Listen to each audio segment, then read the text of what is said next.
Okay, good morning. Good morning, everybody. As we start the chitas of the day,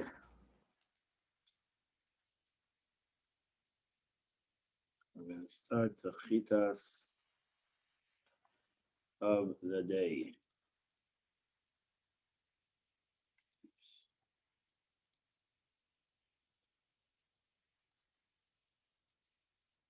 Okay, so I want to first show you a little bit of a diagram of the animals that are brought in the Beis Hamikdash, so you'll know what's going on. These are the basic animals: a bull between 1 and 3 years, a female calf of at least 8 days, and a male calf of at least 8 days, female sheep, 8 days, a goat or sheep, male sheep and goats, and a ram, 1 to 3 years. And that's a young dove. The difference between young dove and a older dove is that a young dove before it changed the color, and the turtle dove is that the neck color has changed. So that's the basic sacrificial offerings that were brought in the Beis Hamikdash. I'm now going to show you another part of the animal. You're going to get a lesson in the animal makeup of the animal, because you're going to hear these things many times. I hope you had your cup of coffee ready this morning. So this is the fat that you'll hear this many times. The fat that covers over the stomach. So here you see fat that covers over the stomach is Yahweh the chaylev. This is the on the right side of this is the chaylev attached to the body, the keva. So this is the way it looks covered. The chaylev machase, the fat that covers begins below the broken line on the middle of the keres. The keres is the innards. So this is the innards of the animal, and there's a chaylev, there's a fat that covers over the innards. It's like protective to the innards. So this is the chaylev again. So this is, and the fat which covers the innards. So this is the part of the part of pasuk adds the chaylev of the smaller sheets of the fat that lies on top of the second and third stomach, base hakesis. So these are the different stomachs of the animal. Not to again, you'll see the pasuk again. The two kidneys. The kidneys. These are the two kidneys, and these are the fats. That's the way it looks like. The kidneys surrounded by chaylev, and here you see the two kidneys. So you're going to see it again in the psukim. You're going to see these are the ksalim, the fat which is on the flanks. So those fats on the flanks. This is the cross section of flanks with embedded fat.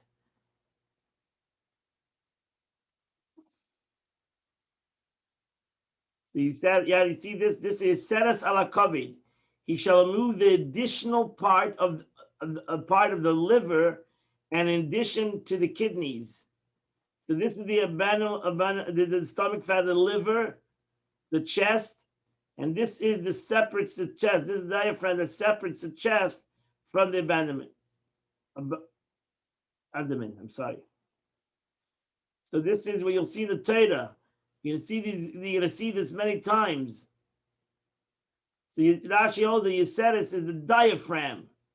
The diaphragm is a wall muscle that separates the lungs and heart from the abdominal cavity. You're gonna hear this many times in the Torah, again and again. So here again is you have these concepts of the liver, and here you have part of the diaphragm of the liver. So here you have the right kidneys in a sheep and the left kidneys. So I hope you got that a little bit. As I said, this is very intricate in the aspect of the animal. We're holding in the Chumash, Vayikra on chapter 3, verse number 1. We are holding right now today is Wednesday, the fourth part of the portion of Vayikra. If he's going to bring a sacrifice of a peace offering was a sacrifice that you just brought because you were happy, you want to thank God, or whatever reason. It's called a peace offering. For whatever reason you want to bring it for. Umakiv im zocher im nekeva, whether it's a male or a female. Tomim yakivenu, it has to be unblemished before Hashem, before God. So what means a peace offering? Shematilim shalom ba'olam, because these sacrifices bring peace to the world. Because they bring the concept that a Jew is happy, a person's happy, and he shows God his joy. Another explanation, they're called shlomim because they bring about a harmony. Because when you bring a korban shlomim, everybody receives a part of the sacrifice. The altar, the kohen receives a side of the sacrifice, and the regular Jew receives a part. The person who brings it receives a part of the sacrifice. Verse number 2. He shall take his hand forcibly upon the head of his sacrifice. And he slaughters it at the entrance of the tent of meeting. And the Aaron the Kahana will sprinkle its blood upon the altar around it. As we said, learned how does the Kohen sprinkle the blood? He makes 2 sprinkles, one on one corner, which he hits 2 sides, and the other side in the other corner, and he hits 2 sides. Verse 3. And then he brings the offering from his Ishla Hashem. He brings it as a fire on the fire to God. As a chelev hamachas es hakeleb, the fat which covers the innards. Ves hachelev ashel hakeleb, and the fat which is upon on the innards. So Rashi says this expression comes to include that the fat which is on the lowest stomach, and all the more so the fat which is upon the intestines. These are the words of Shmuel. Rabbi Kiva, however, says it comes to include the fat upon the intestines. Again, you got to go to the anatomy of the animal, to which fats we are talking about. Because this is chelev. Not all fat on an animal is prohibited. These are certain fats called chelev. These are prohibited. You're not allowed to eat chelev. Until today, they take away these fats. Not allowed to. The only thing that these fats are allowed in the animals only to bring it on the mizbeach. And the 2 kidneys. And the fats that's on these kidneys. Which is on the flanks. The fat which is on the flanks of the animal. And he shall remove the diaphragm with the liver, diaphragm with the liver, ala kaloyas, along with the kidneys. So again, go back to the pictures if you want. But in this case, the live animal, the fat that is on the kidneys, is situated at the height of the flanks. And the flanks are situated below. This is the fat beneath the loins, which is called lonabels in Old French. The white fat visible above, upon the height of the flanks. While the lower part of the flanks, this fat is not visible because the flesh covers it. This is the dividing wall, which we mentioned. Rashi says it's the dividing wall for the abdominal cavity, the organs of digestion, which is called ibers in Old French. In Aramaic language, it's called dachbot chatzar, a yard of liver. ala kovid, along with the diaphragm which covers the liver, he must take a small amount of liver. The fact that some of the liver must be taken is illustrated in another verse. Regarding the same manner, the Torah says, as it says, the diaphragm from the liver. Ala klovid, ala kloyes, means in addition to the liver, in addition to the kidneys, he shall remove this. So these are the part of the animal that was brought always on the mizbeach. The two kidneys, along with its fat. And Aaron descends shall cause it to go up and smoke on the altar. Asher ala eitzim, which is on the wood. Asher ala eish, which is on the fire. Ishei reach nechayach Hashem. It's a pleasing fragrance to God. So Rashi said, Alo Eila, in addition to the burnt offering, we're not talking about a burnt offering here. We're talking about a shlamim, a peace offering. The Madu, the Pasuk wants to teach us Shetagdim Eilas Tamid Lekol Korban Amaracha, that the first thing you bring on the Mizbeach is an Eila goes before everything. So if you have two people, one is bringing an Eila, burnt offering, one is bringing a shlamim, the Eila goes first. Or really it means that there's the first offering of the day is the Eilas Tamid. It's a burnt offering that goes first before anything else happens in the Beis Hamikdash. Verse number 6. If he brings a sacrifice from a peace offering from the goats, Hashem Zacha and Nekeva, whether it's male or female, the tummy needs to be unblemished. In Kevesu, if it's a sheep, Hashem, it shall be brought before God. So Rashi says, what does it come to tell us? Sheep, why are you separating sheep from the other animals? Since among the sacrificial portion of the sheep, there's something that is not among the other sacrificial portion of the goat, namely, that the tail of the sheep is offered upon the altar. These two, namely sheep and goats, were divided in two sections. Because a sheep has something that the goat does not have, and that's a tail. Verse number 8.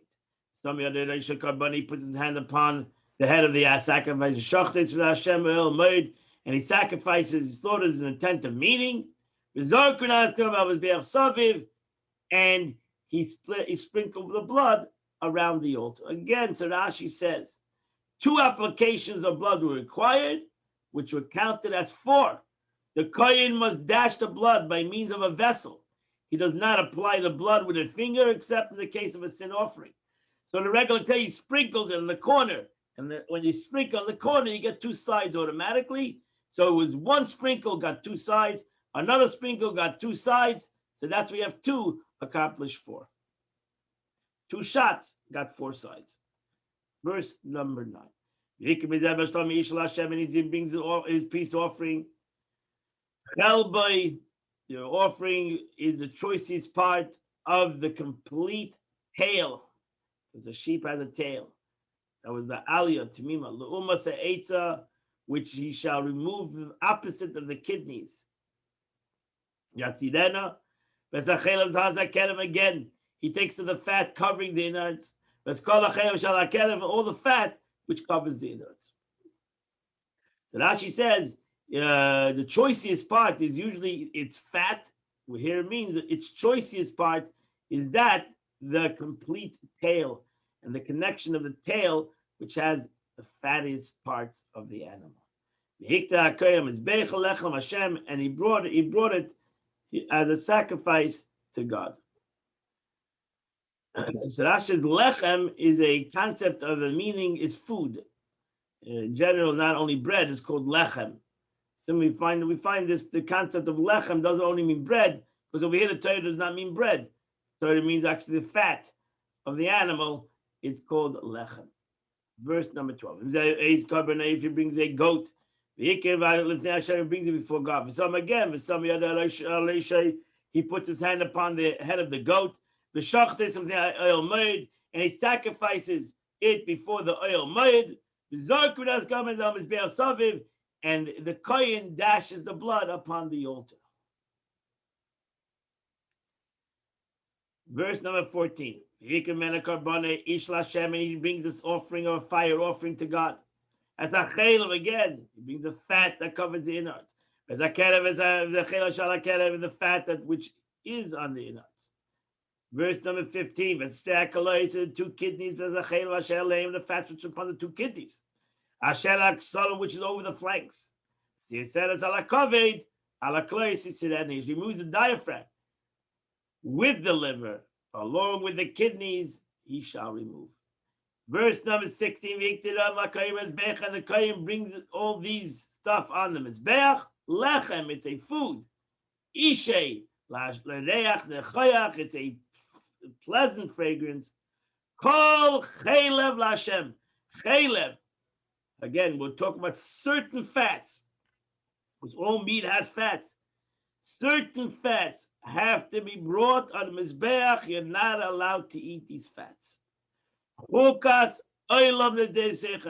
It's an everlasting statute to your generation. Wherever you dwell. You're not allowed to eat fat and blood. Again, it doesn't mean all fats. And the Torah is very specific. The fats of the animal which is prohibited to eat even till today. Blood, all blood's not allowed to eat. That's why we salt all our meat and takes out the blood. And also the chaylev that the Torah prohibits, they take it totally away.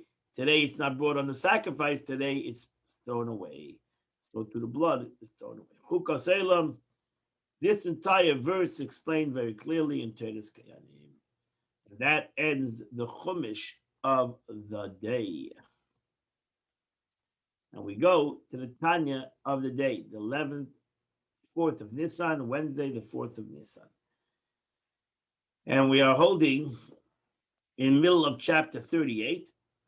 And the Alter Rebbe is explaining us a wonderful concept, very, very Kabbalistic concept of the aspect of what does it mean, the way the Eibishter comes down to the world, and how God, ultimately something that is infinite, comes into a finite thing. So if you understand that the Eibishter is infinite, so everything else that is finite, whether it's a spiritual finite, whether it's a physical finite, it's still finite to God, to infinity. And there's no comparison from infinity to finite, whether the finite is very high or the finite is very low. The difference is only in its revelation. In its revelation to something that is more spiritual, to its revelation to something that is less spiritual. And the difference also is a difference the way it's revealed in the thing, in that aspect. So you have something, as the analogy was given yesterday, you have something that's like a cover, and now the light that comes through this cover is seemingly a total different light. So if the cover is red, now the light that comes through the cover is going to be red. So the cover, the vessel changes the color of the light. And then you can have actually a cover that has a hole in it. So the light that comes through is the exact light that goes through the cover. The difference is that it's a smaller light, but it's the exact light that comes through. So the same thing the Alter Rebbe explains in the concept of the difference between a guf and a soul. That the guf is totally a cover that hides Gashmi, hides the light, and it comes through a whole new light. While a ruch, something ruchni, is something that only has a condensed light. The light is like through a hole. So let's look at the word teaching of it. Guf Gashmi adem mamish kavonim, in the physical body of a living creature, and in the absolute inanimate beings such as stones and earth, in which no life or spirituality are apparent, since they lack even the power of growth, a rock. So take a human being and a rock. A human being grows. You take a rock and a tree. A tree grows. A rock is a rock. So the ray of the divine life, the power, the state of unpowered contractions. So that everybody can comprehend that the life force in a rock is not the same life force that's in a tree, and for sure not the same life force that's in a human being. And if the life force that's in this rock is so far and so small that it even lacks the power of growth, this rock will never grow. And then you go from the rock, you go to vegetation. Now the ray, the contraction is not so big. And the proof is that you see this vegetation grows. It has the concept of growth. So the phenomenon of growth indicates the presence of something more than a mere physical matter. Some degree of spirituality is evidence. It grows. There's life in it. And therefore, the world is divided into 4 different categories. Doimim, inanimate objects. Say meach, minerals. I'm sorry. Tzemeach is vegetation. Kai is animals. Medaber is man, which we call a speaker. Neged Dalet Oisei Shem Havaya Baruch Hu, which corresponds to the 4 letters of God. Yud, Hey, Vav, Hey. Shemimenu Mishpoim, that these 4 entities receive its life force from these 4 letters in God's name. So each of these 4 categories receive a vitality from one of the 4 letters. So now, just as the illumination, the flow of vitality found in the minerals and vegetables categories bear no comparison or likeness to illumination that flows in the vital clothes of animals and ultimately man. So there's a great difference between an apple and an animal. There's a great difference between an apple and an animal and a human being. Nevertheless, ultimately, all of them receive their life force from one entity, and that's God's. That's God. Although all 4 categories, the divine animating light is the same in the term of the concealment of continence. All 4 categories, the inner aspect of the divine light is concealed equally. And all 4 categories, the light is enclosed in the same garment, namely in the garment, the veil of Noiga. Hence, in none of these categories, it's apparent that their vitality is actually godliness. Yet, despite this equality, the vitality in an inanimate being and plants is incompatible to the animal and human being. So ultimately, everything is hidden. Everything from an inanimate, from a stone to a human being, can have the essence of God in him, can have the revelation of God within him. That's the reality, that's the equality of all entities. And that's why we're all equal to God. Because God, the creator, needs to hide himself, so to say, needs to condense his light to be able to come into a human being, like to be able to come into a stone.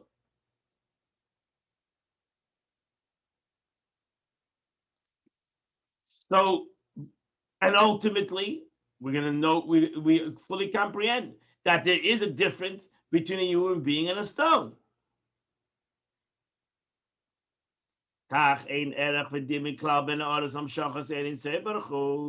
Similarly, there's no comparison or likeness between the illumination and flow of the blessed and safe light, meaning the inner aspect of his will, without concealment of the contents and with no garments whatsoever. As it radiates and it clothes within a mitzvah, which consists in action. And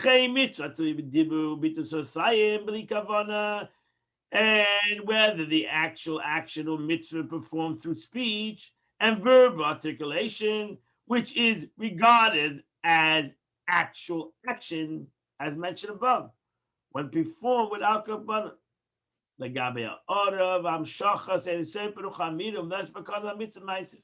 illumination of Eisei found in these mitzvahs bear no likeness or comparison to superior illumination and flow of the blessed and safe radiant and enclose itself in a kavanah of a mitzvah in action.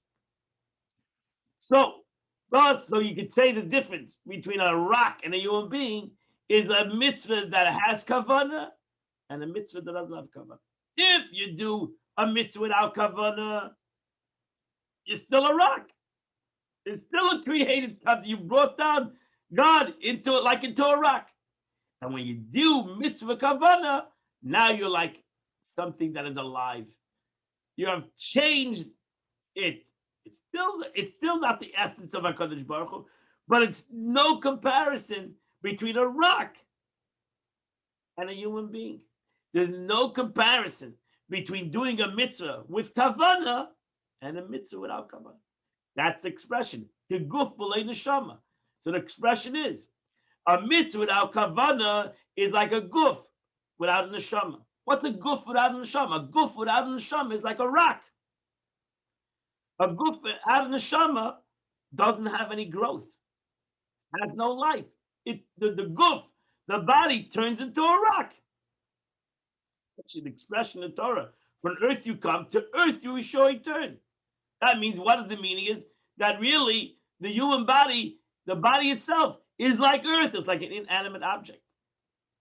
What makes it different than an inanimate object? Because it has an neshama, because it has a soul. Oh, a rock also has the energy of God. Oh, there's no comparison to energy of God in a human being than a rock. Even both have the energy, but this is an inanimate object, and this is a living being. So after that begins the same analogy to the concept of mitzvah that you do with a kavanah, with an intention, with a thought, and a mitzvah you don't do with a kavanah. Mitzvah without a kavanah, you accomplishing, you created something in this world. You brought God in the world, but it's like a rock. And mitzvah with a kavanah is like a human being. It's also a rock. It's earth. The human being, the body is earth, but it has a soul in it. You see the difference? It's not like a rock that has godliness in it. You cannot see it. There's no growth. And a human being that has unbelievable growth. Meaning man's intention to attach himself to God by the fulfilling his will, as expressed in the mitzvah, since he and his will are one. So too similar when you have kavanah in your prayers and reciting of the Shema, the Shara brachas, and all the blessings that you do with intent, through one's kavanah in them, he attaches his thought and his intellect to God. So when he does that, he turns the rock, turns, so to say, the guf of the mitzvah, he turns a physical mitzvah into a living entity. Even though if you had no kavanah, you still accomplished something. You accomplished a rock. You accomplished that you've taken the physical thing and you connected it to God. But it's a rock. It's an unliving thing. Something is missing. The life in it is missing. And that's the kavanah. The kavanah, the intention, the thought, the comprehension is the kavanah, is the life, is like the neshama to the guf, to the body. That completes the Tanya of today. And today is the 4th day of the month. My friends, today is the 4th day of the month, which starts on chapter 20. 4th day of the month starts on chapter 23. 23, 24, 25, 26, 27, 28. So from 23 to 28, those chapters of Tilim, and you would have accomplished the chitas of the day. In Mitchem, tonight at 7 p.m., we're having a guest lecture here tonight. It's called The Three Ways to End a Power Struggle with your children. And we're having a great, really a great speaker that's going to give us this lecture, Rochelle Strauss. Tonight, she's Coach Red. She's called Coach Red. And she is going to speak to us tonight on Zoom, live tonight at 7 p.m. 7 p.m. tonight. Have a wonderful, beautiful, happy day. You too, Rabbi. Thank you so much. Hope I didn't ruin anybody's breakfast with those pictures. No.